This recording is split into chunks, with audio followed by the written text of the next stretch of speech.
Kool-Aid drinkers! We are back, baby. We Oh are yeah. back after a dominant 26-14 victory over the Raiders on Monday Night Football in Detroit.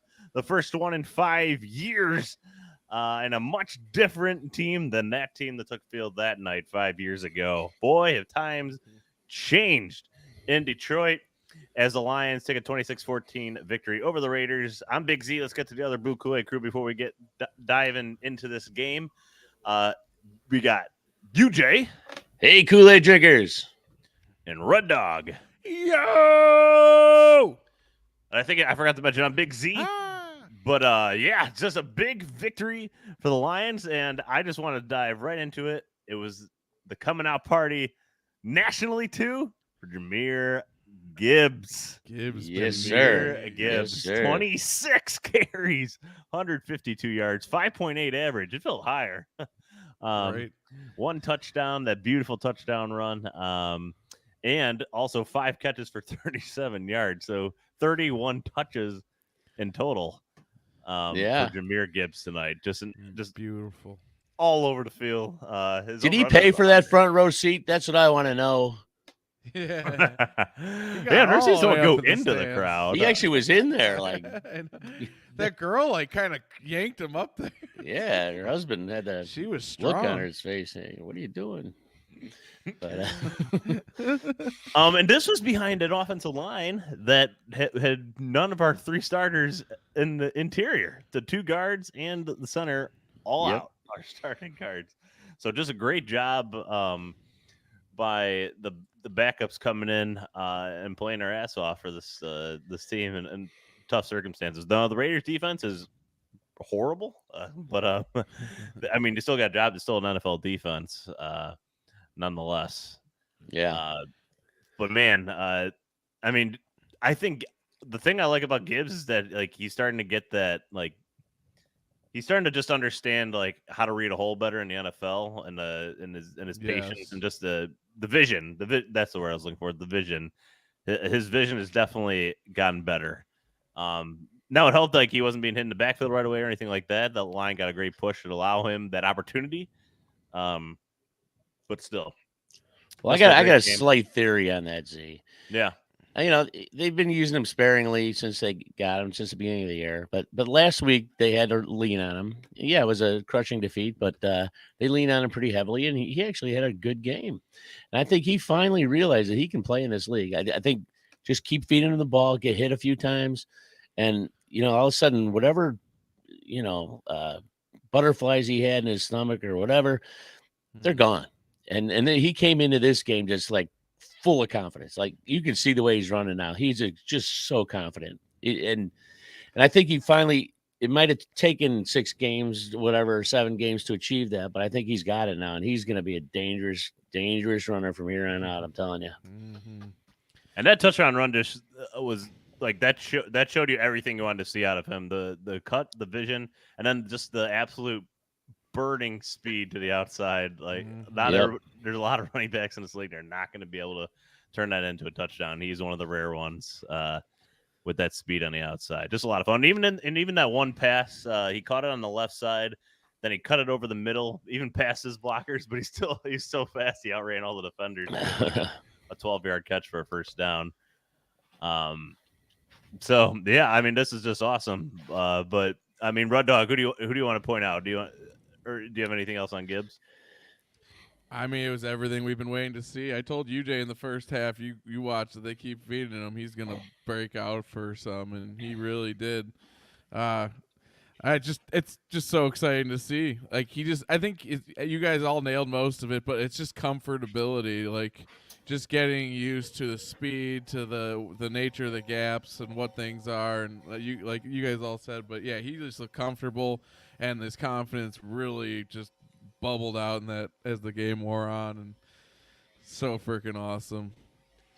And also Craig Reynolds, 14 carries for 74 yards. The Lions had 222 yards in the ground in this game. Absolute dominant. And Craig Reynolds looked really good too. But again, it all starts with the offensive line. Thank God both tackles were in there at least. But even our starting left guard ended up getting hurt, and Dan Skipper came in to play left guard later in the I game. think a touchdown was scored on the next play. Hey, here's a shout out to maybe the greatest free agent signing of last season was Graham Glasgow. Mm-hmm. How valuable has he been? Amazing. Absolutely. He played center today. Mm-hmm. Wow. And the Lions could not. A great time for a bye week with all the injuries they have on this team right now. No way. No kidding. With 3 interior offensive line down and the defensive line hurting too. It's a good time. I think this was Dan Campbell's penance game after last week, where he had to say 20 Hail Marys. In this case, he had to kick 5 field goals. And I had the over. I had Detroit Lions over 26.5, and Riley Patterson misses that. Oh my God! Really? Unbelievable. That is unbelievable. Last week we don't kick any field goals, and then this week we kick 5. It's 4. He missed 1. Was it only 4? Yeah. Okay, Yeah. He made 4. He was 4 or 5. Yeah. Yeah. So we kicked 5 field goals. So I mean, it's just kind of funny because I feel like there was even one time too where I felt like, I wanted to go for it, but Dan settled for the field goal. It's just maybe it's just showing us all he learned his lesson from last week. Yeah, I don't know. Right. Well, it was a little disappointing. Would have changed that game. But. It was a little disappointing our red zone play calling in this game. I will say. That kept the Raiders hanging around for a while in this game. A good team. It's not gonna turn out well. Hanging around. I'm not. Is that the right word for? Because I never felt like they were in. It was a 2-score game still. I know, but it's still. I know. I guess I don't. Maybe it's just me, but I just never got nervous. It never felt like the Raiders really. No, I'm not saying we got nervous. I'm just they hung around though. UJ was getting pretty nervous. I'm always nervous. I've been watching the Lions for 60 years. Okay, it's in my blood. Even after the pick 6, I even said I bet they don't even get the lead ever. I bet they still never give up the lead, and it just never felt like the Lions were really ever. It felt like, okay, if they really wanted to and started having an absolute comedy of errors, they might have lost that game. But it just didn't ever feel like they should have even been close. I mean, I agree. I mean, without the pick 6, it's even a bigger blowout. It's a little deceiving of score in that regard. Just complete dominance. I mean, Jimmy Garoppolo had 126 yards. Yeah. And they had 80 yards on the ground. So 157 total yards to the Lions, 486. Well, did you see the yardage differential? I think 329 yards, the total yardage differential between the two teams, which is the second highest, I believe, of this season, if I'm not mistaken. But wow. Yeah, 329-yard differential. That's insane. Yeah, and the Lions fumbled the ball twice and threw a pick 6, and they still dominated this game. It won by double digits. So. Kirby finally broke his cold streak on the picks, though. That was good. Yeah. Good yeah. I mean, since we're mentioning, we can talk about some other things in offense, but just a dominant defensive performance all around. Other 6 than stacks. one drive.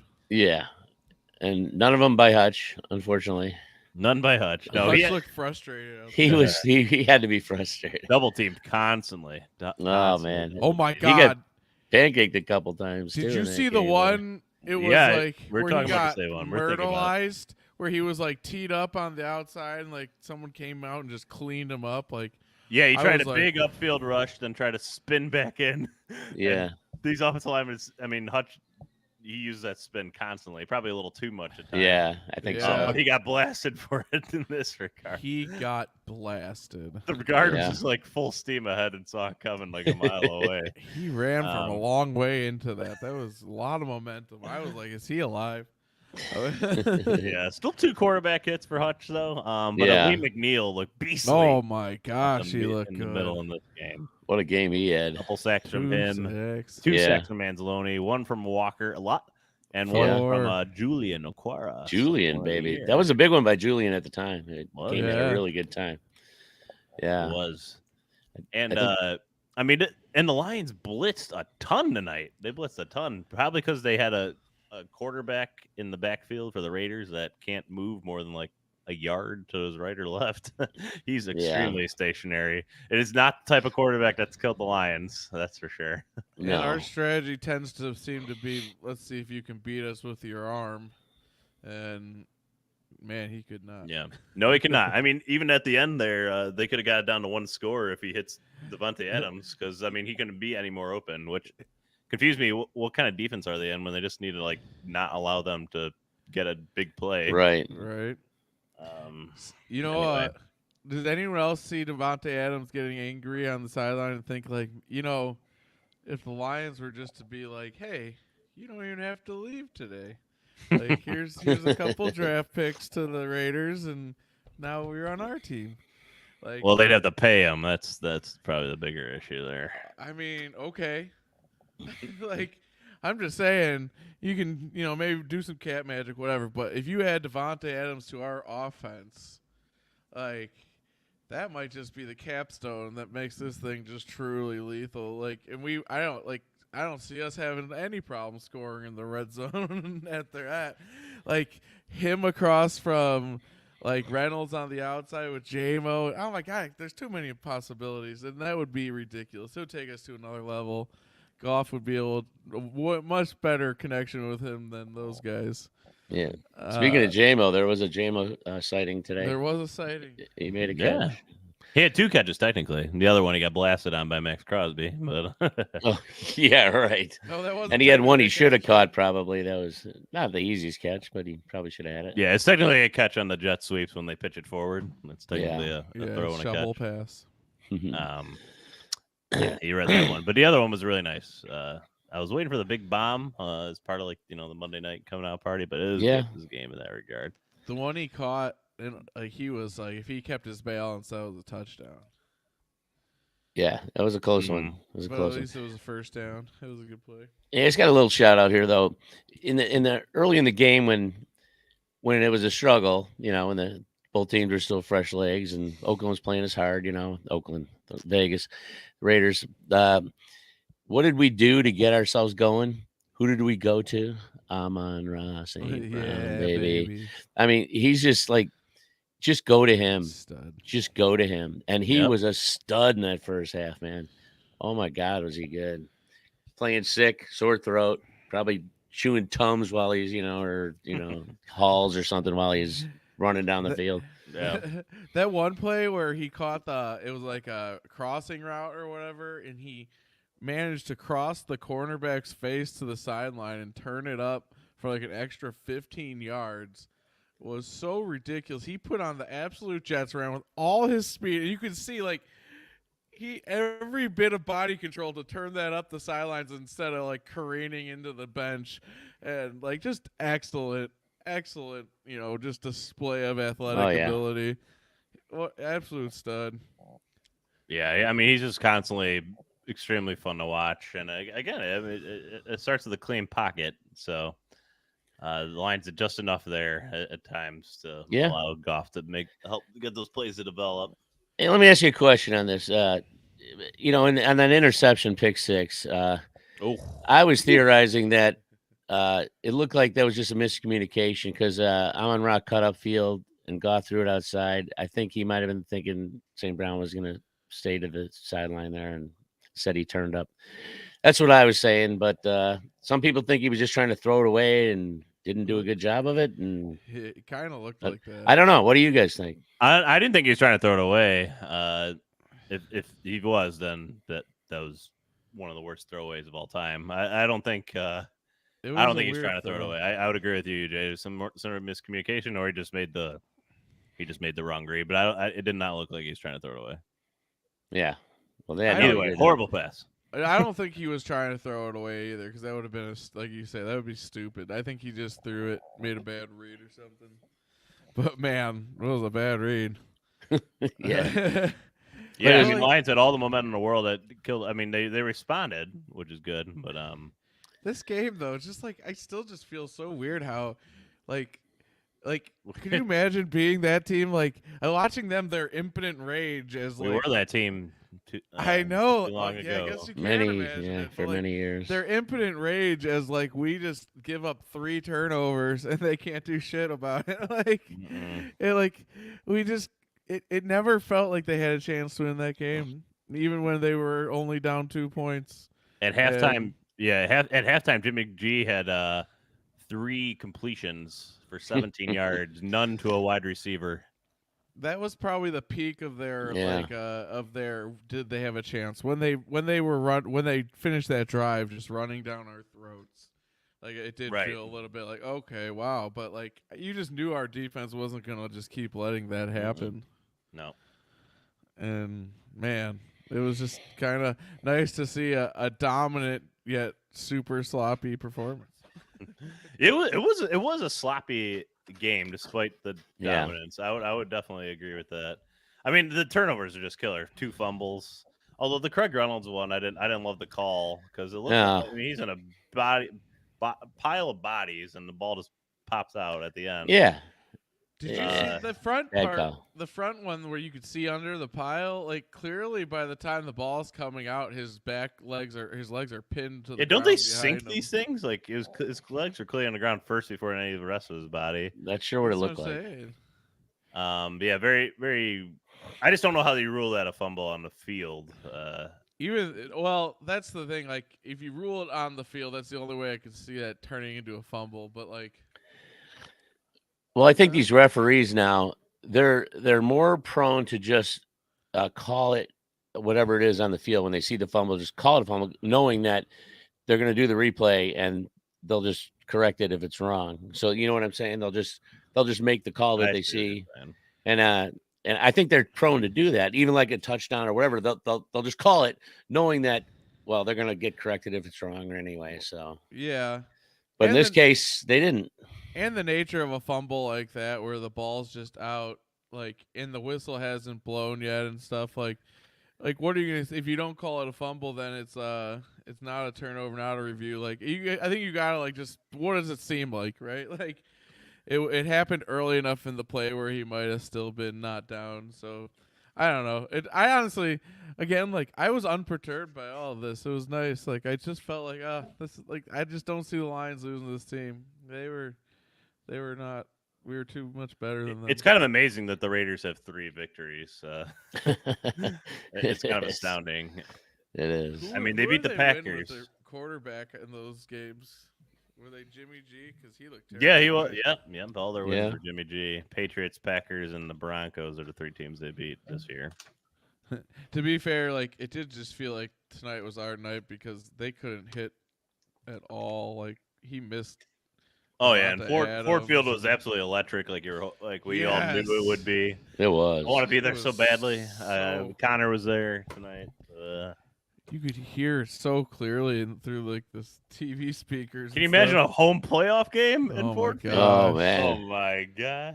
I can't Absolutely imagine. crazy. Well, we can imagine that now. Already. Oh man. It's great being 6-2 going into the bye too. Hopefully, this 2 weeks 6-2. will give us time to get some of our guys back that we've been missing. Mhm. So Well, that's what today felt like too. Like we're beat up. Like this has been Yeah. a long stretch. You know, like we're ready for this bye. Like although it is still good to see Branch out there again. He's kind of been a little more quiet, but I did kind of notice him a few times. Yes, I got on team of But- tackles. So yeah, He led the team in tackles. he did. He led the team in tackles. Wow, that was kind no, of. and Anzalone did. I was gonna say he would have won. been my guess. He I looked think. good. I think Tracy Walker kind of stood out today too. Yeah, 6 Nice tackles. for him as sack. well, one He had a nice game. He seemed to be all over the place. He's playing with a lot of vengeance, fury. I don't know, something. He's really back to what he was before, Yeah, and now maybe even better. maybe. Because our secondary looked pretty good overall. I'd say they were pretty sticky, and For the most part, yeah. though Sutton did get, I mean, Devonta Adams was trying to do whatever he could to try to help get his team an advantage. So I mean, he's one of the best receivers. So it's understandable. And he that dropped an struggled. easy one too over the middle for a first down for them. He did. The one that hit him in like the hip. Yeah. Yeah. I mean, you could just tell they didn't have it today. So No, they didn't. No, and the Lions had a great a solid game plan. Ben Johnson made some weird play calls tonight, especially in the red zone. But I mean, he actually had the right read on the Amon-Ra one. Amon-Ra was like blind as a bat, I guess, to the wide open receiver. Oh, I know. yeah. What was that about? And at the very least, Amon-Ra, if you're not gonna throw it, then just throw it out of bounds. It's a pass play. It's You're right. it's not a run play. Don't Yeah, lose 8 yards. Can't He believe you kinda didn't see choked that. on Yeah. that. We actually have a question from listener here, Charlie. Do you guys trust Riley Patterson to make a 43-yarder in the Super Bowl for the win? It's a good question. Even when he hit that 52-yarder, that was a knuckleball, baby. That thing You saw his was reaction on the telecast, right? He's like, whoa. Yeah, I Riley's know. our dude. Of course, I trust him. I don't know. Yeah, man. 43-yarder. I mean, he's been a pretty good kicker this year. He's been pretty accurate. 50 yards. So. Though the one he missed today was probably like the easiest one. I know. Cost Big Z some money there. Yeah. He did. He did. Though you could argue that holding call might have cost more. Yeah. As I mean, he's well. 11 of 13 on the year kicking. So, but I mean, 2 of those missed the last 2 weeks. I mean, the Lions were never thrilled about him being the kicker either. They're just kind of like, do we go with the people that can kick a little farther but less accurate overall, or do we just go with the guy that's more reliable from 45 and in? So It's Tough a call. stuff. I don't know, but the Lions have had like long time kickers miss big kicks in their history, so maybe we need a guy that is not a long time kicker. Eddie Murray again. Eddie Murray. Jason Hansen, didn't he miss a kick too? A pretty big. He probably Some missed a more couple too. ones, yeah. Not one as big as Eddie Murray missed. Well, no. You weren't even born then. Maybe but he could come out I of retirement, remember it. UJ, and redeem himself this I playoff cried run. that day. I cried. I like Riley though. I think he's one of the guys. Like, so I think I'm fine with him. I trust him. He's reliable in the more important ways, like consistency. Hey, look, he popped a 53-yarder through today. So I mean, that's not bad. Yeah, and so he's 50%, I believe, now in a year from the over 50 yards. And the last one, I mean, in Tampa, I think that was the one he missed. It was over 50 yards. But he blasted that one to the moon. So he can get it there. It just has to be perfect. It's definitely less consistent than that of like a Justin Tucker. Yeah, just keep practicing. Yeah, Broderick Martin got a tackle tonight too. I didn't see him notice out that. there. Nice. You know, I didn't notice that either. I was looking. I didn't for him, either. and I just read the didn't. box score, so I know he's active. That's good. I'm glad he's active. I was surprised they Right. sat Bugs in this one. I was kind of surprised. Maybe he's hurt, or maybe Yeah, they honest just need with to you. rest him. Yeah, don't know. unclear. Enrique sat. Bugs Yeah, sat. he's hurt, right? And Enrique isn't he hurting? Do you think it's like? I don't think he was. Was he on the? I don't think he was on the injury list. I think they. I Just, didn't notice him out there. That's Do you I all. think in the league, like the Lions could actually be like, look, we can handle the Raiders. We'll like bench some of these other guys, or not bench it, like deactivate a few of these guys to start their bye week now type thing. Like, is that crazy to think? Like, you take that's like you risk underestimating opponent like that. Like, because honestly, looking at the way we played the Raiders tonight, I would have been mad if they were like, it doesn't seem unreasonable that they might have been like, do we need Bugs? Let's keep him fresh, get his give him a 3-week bye week type thing. I don't know. Maybe that's silly. You guys know the last time the Lions went 6-2 to start the season? Do you remember? Oh no, 1957. No, wasn't it when That's a little more UJ recent. UJ. your big bet year when we with Oh, Sean God. Rodgers, Yes, the year I remember before that. we went 0-16. It was Yeah. that year, right? Like 2004 or 3. No. 2014. Oh, 2014. when we Okay. Yeah, were first year 11 Jim and- Caldwell. That was a First good year. Our defense was Oh, studly that year. Yep, great lost defense, 24-20 in the playoffs with the Brandon Pettigrew pass interference. Yep. Oh, yeah. God, if only we didn't have Joe If only, Lombardi. because that was a really good defense. And a really good offense, just with a terrible offensive coordinator. Right. Oh, well. Man, Theo Riddick was such a good player for us that year. and getting us wins. I think him and Stafford's connection was maybe more important to getting those comebacks half the time than Calvin's. So what do you guys think of this love of the Lions now? The national press has. Yeah, And the announcers were loving them all game. It was I know. I don't know what to think. They showed Spielman too. That was nice. Yeah. Did you like his Wayne Fonts story too? You Yes, I did like the Wayne Fonts story. I did. Yeah, this guy he'd call practice early, go out and smoke a cigar, go fishing or something, or I don't know, whatever the story was. He said he's the Pro Bowl coach, and they just had to show up for 10 minutes to make their appearance, to say they practice, and then he said, "I got a tea time to go to." Yeah, that was a great story. That was Fonts though, man. He was a cool guy. He was a good coach. And then he had a lot of love for Spielman too, so that was cool. I like Aikman a lot. I've always liked him, especially in the last 5 years. He's kind of said I'm not going to get fired. I could kind of freely say whatever I want on these broadcasts. I agree with you, Z. I think he's grown a lot as an announcer, and a ton. I think he's pretty good. Yeah, Who are you talking about? Troy Aikman, but Buck and Aikman both I like a lot because they've been working together 20 years, so they have that rapport. Yeah, I think they're pretty good. I do. But better than Collinsworth and Tickle Rip. Tickle Rip is saying they saw Hutch and Max Crosby switch jerseys at the end of the game. Crosby and Detroit. Oh, if only. Oh my God! Why do people that? Keeps just that's teasing. what I keep saying. Crosby, let's get whatever it takes. Let's get Crosby. Let's keep him from getting on the plane. Him and Hutch on the same team would be the most ridiculous thing. Can there be a Golden Tate, the blizzard comes in and they snowed in and then they convince him to stay? This is not a free agency visit, unfortunately. What would we have to give up to get him, though? That's 2 first rounders, I'm guessing. I mean, he is foundational piece. He is 4 year. He's on a 4-year, $96 million contract. It's super cheap for a top tier defensive end. I think he's got 3 years remaining on it, so at least a couple of years to go. Where did they pick him at? What round? 4th round. He's 102nd pick, I believe, in the draft, something like that. Third round. But either way, what a steal. He's a beast. No kidding.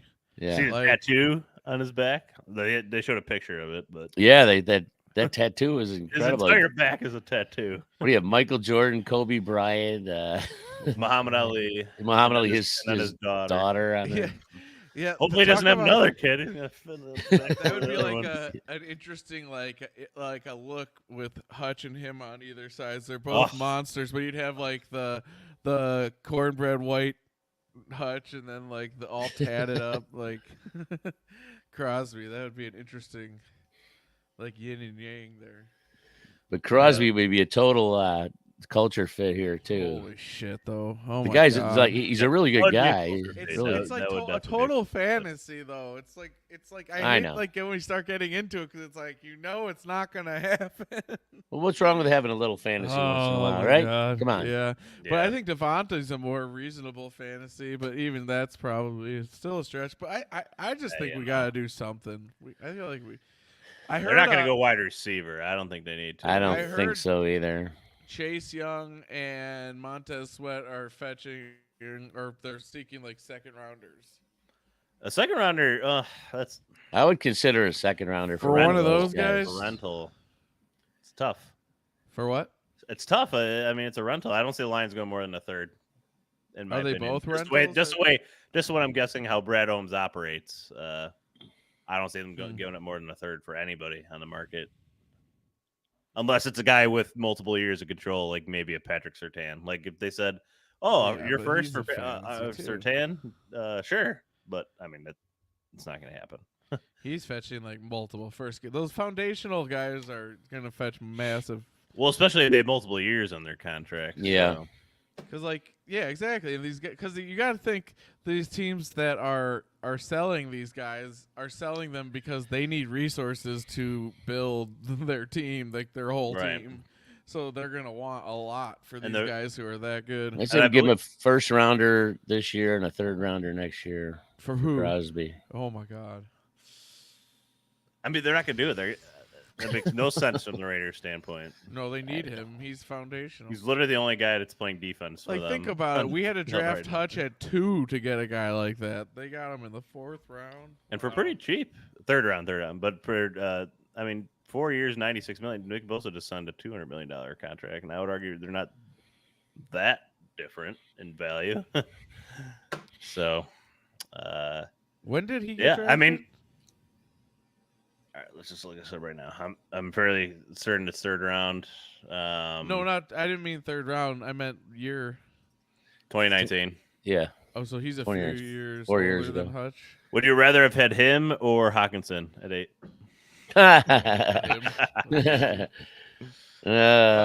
Wait. Wait, would you rather have him or Jelani Tavai in the second round? Oh my God. Marquise Tabor. It's funny how my memory just puts those things like away somewhere. Like, oh my God, I forgot about. The things we did. Wait, would you rather have him or I Will just- Harris in the third round? Oh, Will Harris every day, baby. I just remembered randomly Willie Young the other day. He went How 106. It random was is the that? fourth round. It was the fourth round. 106. Do you know who got picked right in front of him in the fourth round to the Saints? Wait. Oh, okay. No. C.J. Gardner-Johnson. Wow. How about that for back-to-back picks? No kidding. Yeah. Fourth round. Wow. And then all-pro punter Mitch Wishnowsky to the fourth round and to the 49ers. So Mitch Wishnowsky. Mm-hmm. Wow. So, do we target anybody at the trading deadline here, Big Z? What do you think? Man. Ooh, I mean, you got to get somebody. They need depth. They just need a I little think bit. so too. I think they go. I mean, Tickle Rip here is saying Jonathan Allen and Kendall Fuller for Charles Harris in the fourth. Allen. I mean, that'd be great. Jonathan Allen would be a lot of fun. D tackle. At this Him point, or Charles Leem? Fuller Harris gives a little- hasn't. Yeah. Charles Harris still plays, right, for the Lions. Just make I- Yeah. Right. I heard we were like trading him or something. What's going on with him? Not much. He's been invisible lately. I mean, let's Yep. fine. We got let Julian Acquara keep playing. I guess he's starting to actually flash. he Yeah, how about is. that? He is. Consistently. Yeah, I don't know. Like Jonathan Allen, holy crap! Put him next to Leem on the inside. That could be enough to get us to the next level. Holy crap! That would be good. I don't know if you saw Leonard Williams of the Giants went to the Seahawks today. Yeah, I for did a see second that. and a fifth rounder. So A second and a fifth. That's not a bad deal for the Seahawks, I don't think. I would have done it for the Yeah. Lions. I It's hope like, we yeah. make a move like that. Just That guy's a also good 'cause player, man. He's a good player. I want us to just make a move because it's fun to make moves. And, It is fun to make Yeah. moves. It's fun to develop draft picks, though, like the Lions have been doing too. I mean, their whole draft class is like elemental to this. Yeah, team. well, as great as Holmes has been, though, he hasn't been in this position yet where we're buyers at the deadline. So, how's he going to act? This is a new thing we're seeing now, okay? We haven't seen Holmes in this position yet. So what's he going to do? I don't know. It'd be interesting to see if he has something up his sleeve here. So he's been pretty bold in certain ways, like getting CJGJ and like when he wants a guy, granted, but like off season, yes. right, but no buyers in the middle of the season we haven't seen, and I'm very curious because I mean it's also hard to totally project the market. I feel like because you don't know who's even technically all available because it's trades and not like free agency, like. You don't know who they've scouted on some team and created a whole relationship just to kind of work their way in for that potentiality to see if they were sellers at the deadline. So, I mean, the NFL is in a place where they love to be, where like almost every team is in the playoff hunt. There's only a few teams that are not. I would say the Giants, Bears, Panthers, Cardinals, Patriots, Redskins. I mean, even the Commanders are really they're really in it still. Actually, game out 3-5, but they did. There was reports coming out that said they wanted to see how this last game against the Eagles went before they decided to be sellers since they lost that game. It seems like they're trending that way. They have new ownership. Yeah, they did lose, but they did put up a fight. Like they scored a lot of points. But I mean, you also know that defensive line that was supposed to be the foundation of their rebuild isn't tenable long term because you can't pay all those guys either. So you could turn them into resources to start the new rebuild. Right. I mean, Chase Young or Sweat is going to be gone, and Chase Young's been the lesser performer of the two. thus far in Washington. So I'd imagine that if they did trade one to be Chase Young, but how much do you give I've up heard for a Allen's rental? even on the block too.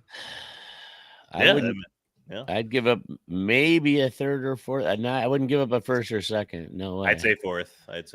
Yeah, I'd probably lean that way too. Fourth? For one of those guys. We can finally get Chase Young to the Lions, like we always. I'd have no problem with a third. I feel like if they feel like one of those guys are gonna be a significant, addition at this point, I know we're good at developing draft picks, but with that being said, we are good at developing draft picks, and if we're not, breaking the bank and trading away a first, Well, let me tell you rounder, this: the Lions could get it back if, like Aaron Glenn was to get hired as a head coach. A minority hire gets you an extra compensatory pick in the draft. Oh, wow. So, I mean, there's that type of thing to consider, or anyone else in the front office. That Thank kind of God might- where Aaron that kinda Glenn's happens. black. I'm just mentioning like that might be something they factor in to a degree when they give up a third rounder because they might get one back eventually. I'm trying to think of like, do we have anybody that's like Jonah Jackson's a potential free agent? If he signs for big money, they can get compensatory back that way too. So there's other ways to get third round draft picks back. If they did want to trade for a rental piece like Chase Young. A third's pretty palatable for, potentially high-end guys at this juncture of the season, too, and we could get immediate, help from them. I just got to think Holmes is trying to scheme up something. Whether it's going to work or not, I don't know. But in the position they're in now, I mean, where they're going to be serious contenders this year, I think he's got to be trying to pull something off here before the deadline. I mean, yes, but and remember, Brad Holmes comes from the Rams, who literally in their Super Bowl said like fuck those first round draft picks or whatever, because they've been tossing them out the window for years now, trying to get that one Super Bowl they eventually got. But which is it's still funny though too, in the long run. They totally discount the main thing that drove that entire engine, which was they hit really, really high on a first-round draft pick in Aaron Donald. Like, if you don't do that first, it all was for naught because he was the building block. He was the foundation. But, like, yeah. Hey, I mean, that's one way to do it. It got him there. I think we can get there without, burning down the whole building. Yeah, I don't think Holmes will do that. I think these guys are playing for long-term being a long-term competitive team here. They're not going to sell it all the way for 1 year. Nope. No way. And I agree with that philosophy. I'd like to have a nice team here for many years to come, Yeah. So, like to be like the Ravens, who are still just always competitive, or the Steelers, like just like be one of those perennial stalwarts that just everyone expects to be a contender. Just make it synonymous with Detroit Lions, Wouldn't that be something? That's what we're doing, I would like to win a Super Bowl. Don't get me wrong, though. I don't want to just be perennial contenders, but we got to slip a Super Bowl or two or three into that. Gotta win. Yeah, those teams all won Super Bowls. So. Colton over here says make an offer for Aaron Donald? ? We talked about that in the podcast the other day. Yeah. Hey, I'd be open. Sure, we can make an offer. I don't think they're going to accept it. Aaron Donald, I think, is pretty much going to retire there. But you don't know unless you ask. Like that could I'm be. sure he's had the conversation. I mean, you consider what are they doing in terms of like? Not only 3-5, so they're still in contention to make the playoffs. I guess. Stafford's got a bum hand right now, though, so that's a factor. I don't know. I just don't see Aaron Donald leaving. I mean, he said it. He could have left before and hasn't. So let's get Cooper Kupp then. Yeah, why not? Let's just list all the people that we want. Yeah, let's just say right. I don't know, man. It's hard to say because I do think they might make a move, but it's going to be someone no one's talking about. Well, I think Kendall Fuller is very realistic. The Tickle Rip here mentioned earlier. I think that's very realistic. Just a veteran cornerback, someone that can be a depth piece in the backfield, defensive backfield, that is. Ooh. So I think that's realistic. Jonathan Allen, Wait, that would Jonathan be a second. Allen and Kendall Fuller for Charles Harrison a fourth? Yes, this is what we brought up earlier. We talked about. Oh, I guess I didn't hear it. But now that is exciting. You're not going to get both those guys for a fourth. No way. You'd have to throw in Charles Harris. Oh well, I don't don't know see that how long. Charles Harris gives any value to the Redskins. Right. It's yeah, and it's not like he's being paid a high salary, or it's like they're taking out a higher salary or something like that. I guess he would keep him competitive this year, maybe. I don't know. Yeah, maybe. But I mean, it doesn't replace the D tackle that they're giving away. So. Oh yeah. Well, I assume they're going to trade away their edge. Yeah, too, I'm just looking at the bottom feeders here, like the Cardinals. Do they have a piece they can go up? I couldn't think of any. The Panthers an interesting one, and this was mentioned on our podcast before. Do Lions go all in on a Brian Burns type of trade? That would be fun. That would be. That would be. Fun. You want to talk about your fun trades, Rud Dog? That's up there. The Bears. Danielle Hunter's been brought up before, and you would not have thought that the Vikings, after winning 4 of their last 5, would be talking about trading, but Kirk Cousins is out with his Achilles, so that kind of changes their whole season and probably takes them away from being contenders. So do they try to get something for Danielle Hunter while they can, or just ride out the season? I don't know. Question. There's a lot of good things. Any of those guys. There's a lot of fun here at the trade deadline. It's tomorrow, the 31st, at 4 o'clock Eastern, 3 o'clock Central. So stick to Twitter.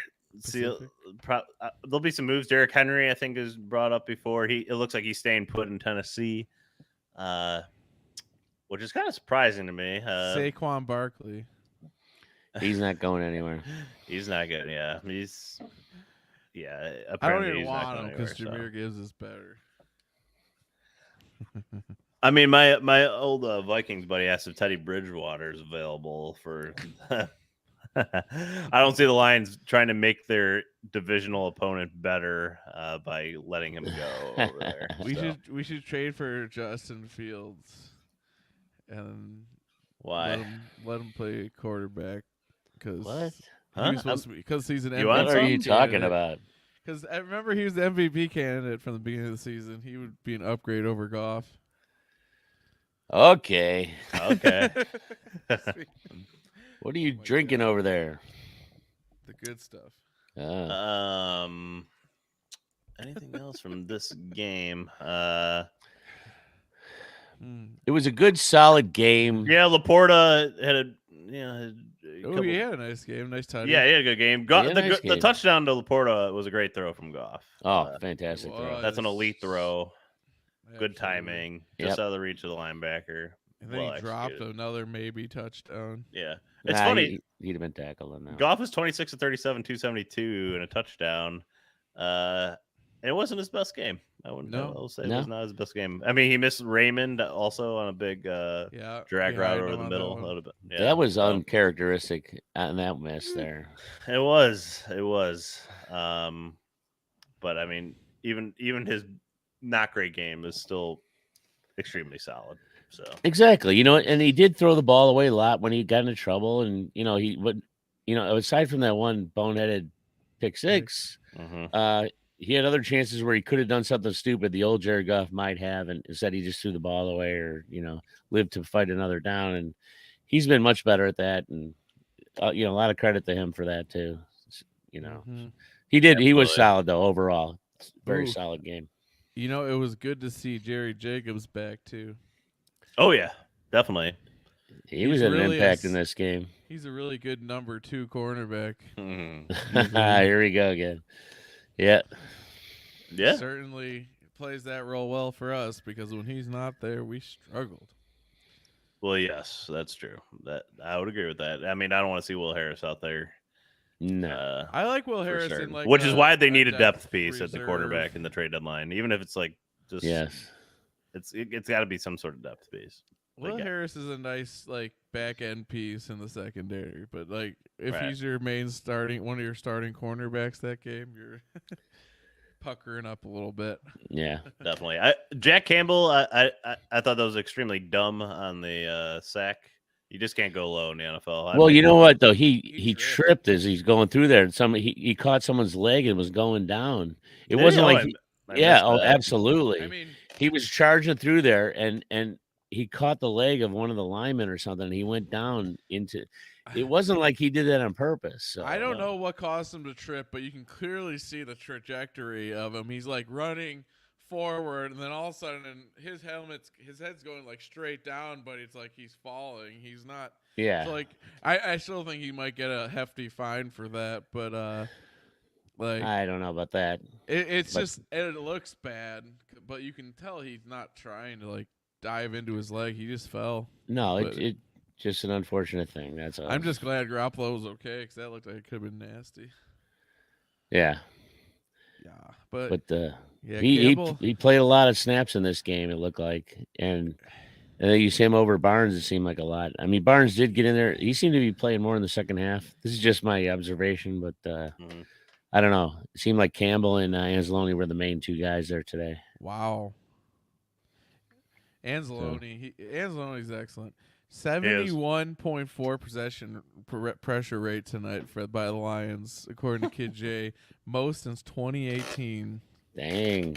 Most by who? By the Lions since 2018, or most by anybody since 2018? Kid J. By any Wow. team and any team.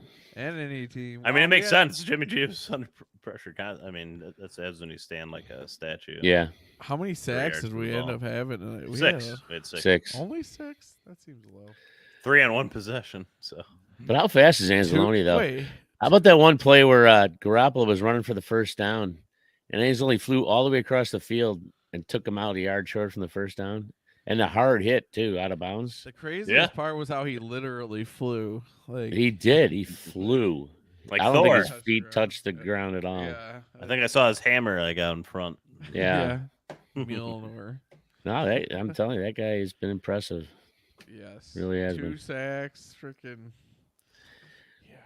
You know, Excellent. this is kind of weird talking about how all the good things about this team. Like, if you think about the years we've been doing this podcast, and we should just, the bad things, and if we only had this, we have all this stuff now, and we're just like regaling it. It's kind of awesome. Yeah. Right. Enjoy this, people. This is really fun. It It's is. really fun. Watching the Lions just easily dominate another football team in the NFL. Yeah. So the Lions are on a bye next week, so we won't have a podcast probably the rest of the week unless there is some news on the trade front we want to podcast about tomorrow night. Otherwise, we're on a bye. It's a much needed bye with all the injuries. Then they travel to Los Angeles to take on the Chargers. Here's the rest of the schedule. At Los Angeles, home against Chicago, and then Green Bay on Thanksgiving. And then travel to New Orleans, then at Chicago, then home for Denver, then at Minnesota, at Dallas, then home against Minnesota again to end the season. And that's it. So the 2 months to go in this season. Wow. It's a very Flying by. favorable Well, schedule. And yeah. One team with okay, a winning but- record on the schedule the rest of the way. Favorable, whatever. It's still a gauntlet. Like, look at what Denver just showed us against the Chiefs. Yeah. Like, Oh, sure. No games a league, given, baby. Yeah. but it's definitely favorable.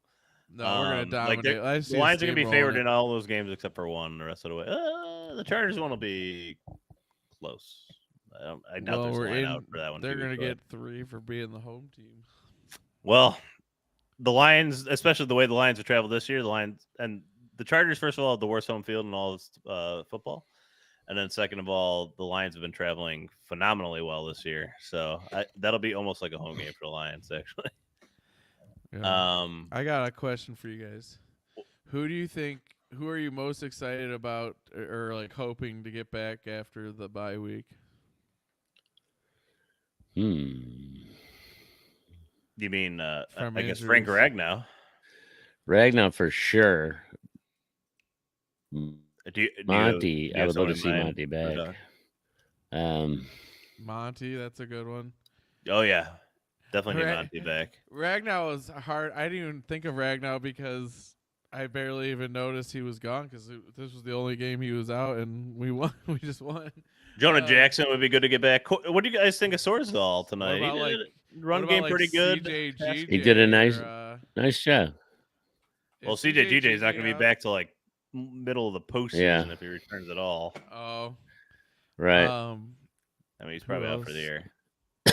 Or sorry, CD Deuce, his new name he's changing to. Oh yeah, that's right. He changed his name. Does anyone else start to get like the vibe that like maybe it's just okay if he takes a while to come back?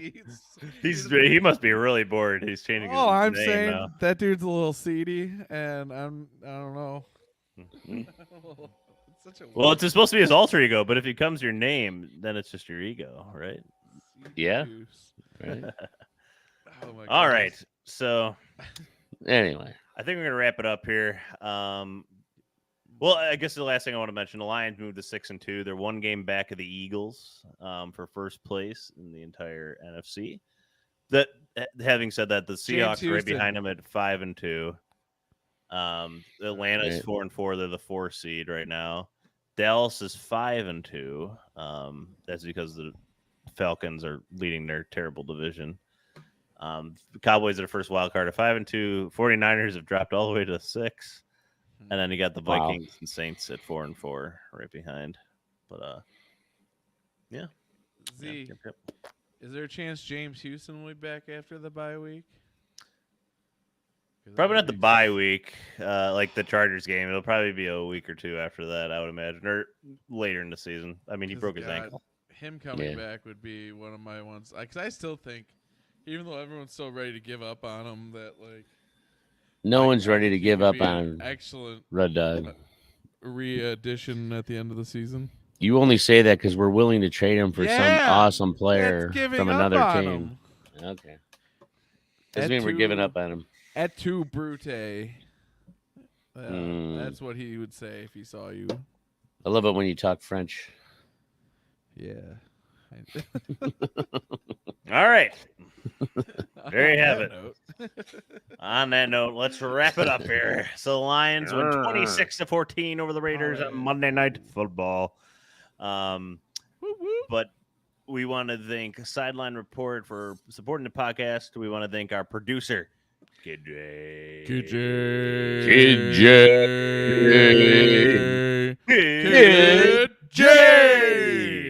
Thanks, Kid J, for producing the podcast, crushing it as always. We want, if you just want your thoughts on the game, Instagram at Drinking the Blue Kool-Aid, Twitter /X at Drinking Lions, and then Gmail, Drinking the Blue Kool-Aid at gmail.com. Send us your thoughts, anything you want us to answer on air, voicemail. You can send a voice message to the email. It's possible. Play it on the air. So would love to see that. Otherwise, Spotify, Apple, or your podcast, please download, please subscribe, please leave a review. We greatly appreciate that. Or if you're watching us on YouTube, make sure you subscribe at the subscribe button down below. If you're listening to this from the podcast and interested in checking out the YouTube, it's just search at DTBK. That's Delta Tango Beta. What's K? Kilo. Or just type in Drinking a Blue Kool-Aid on YouTube. You'll find it on there. Subscribe so you get alerted anytime we go live. That's usually when we do it. Our YouTube things. So we do live stream usually after the game. This one's later, but we're dedicated. We're here. We're here late, but that's all right because we love our Lions, and we love the 6-2 Lions team even more specifically. And it's going to be way different than that last 6-2 team I mentioned. Back in 2014. So no Joe Lombardi here, ladies and gentlemen. No, sir. No, we got Ben Johnson. Ben Johnson there in Glenn. And most importantly, Dan Campbell. Did you see the interview before the game? Yes. They showed it twice, actually. The tearing up. He's awesome. I had to grab my hanky. Nah, but he's just Campbell's the best, man. I'm telling you, he's the best. It's hard to believe that he's the only this is the only team that interviewed him, but it's just meant to be. Yep. Sheila. I wonder how that Fairman. interview came to be. Like, who brought that up? Has that ever been said? Who brought it up? Sheila and Spielman somehow got onto it. I just found it interesting. Like that was the only interview he did. I'm yeah. Anyways, Clearly, I want to look into that more. We'll get into that more later. But anyways, everybody have a great night. Thank you for listening to the podcast, or if you're on YouTube tonight and you watch, we appreciate that as well. Otherwise, if there's a big trade, we'll do a podcast. Go. Otherwise, we'll probably be taking advantage of the buy ourselves this week and getting back to you early next week, previewing the next game at the Los Angeles Chargers in SoFi Stadium in Los Angeles. More like thank you, everybody. Chargers when the Lions go there. What? Never mind. I understand a word he said. Doesn't matter. Pay no attention to the man. Thank you, everybody, for listening. We greatly appreciate it. And last but not least, as always, go!